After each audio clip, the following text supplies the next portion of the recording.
Hello, students, and welcome to yet another week of WRIT 101. I thought I'd post this video to go through a little bit of an overview. It's sort of a critical point in the semester. And so here's a few things to kind of look out for. I do have a written out overview of the week. Go ahead and review that. And then viewing feedback and Turnitin markup. It's this one, Eagle Online has changed a little bit. And sometimes I do feedback in Turnitin markup, and sometimes I don't. It used to be that it was easier, and now sometimes I just don't. All of your essays still go through Turnitin. When you submit it to the Dropbox, Turnitin automatically checks it for plagiarism, and you can always check that plagiarism report when I have it clicked on, which I do for the major essays and rough drafts and things. And so it's never a bad thing to see your plagiarism report, because you'll see areas that you didn't intend to plagiarize, and yet it flags it because you missed a quotation mark, or you forgot that you cited it, or it was summarized but too closely summarized, and it'll start to flag it. It doesn't necessarily mean right and wrong, as in like black and white.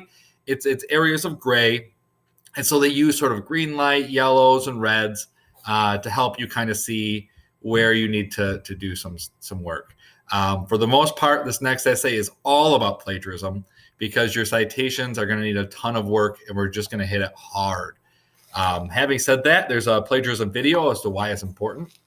And then there's an video overview of in-text citations that I make to show you specifically how to start to insert those in-text citations. Now, remember, you don't go too heavy on cited material. It means, I'm not saying don't leave in-text citations out, because you must use them to not plagiarize.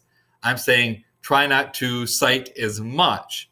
It's something I call quotation soup or cite soup, where students think of their research as this big jigsaw puzzle. They just need to configure. Don't do that. I can read your 6 articles, right? And basically it saves everybody time. What I want is your thoughts substantiated or backed up with proof. So that's the idea. Having said that, a definition essay does get citation heavy, and so I get it. But try to avoid citing, summarizing, and paraphrasing too much, right? So don't just try to jigsaw puzzle your research together, right? Try to say, I want to say this. This is my support. This is what it means, and this is why it's important. Okay? So in all of that, there's one sentence, maybe two, that was cited, but the rest of it's yours. So we're working on this hard, and this is a very, very important week. So there are in-text citations for the discussion board, so we can get that formatting right. In-text citations in review for outside links, where you can get some formatting tips, some stuff on false news, right? There's a lot here. And finally, you're going to end it with a rough draft. So there's a lot of review material. There's a little bit of discussion board, a lot of review material, some discussion board, and then your rough draft. That's the big thing.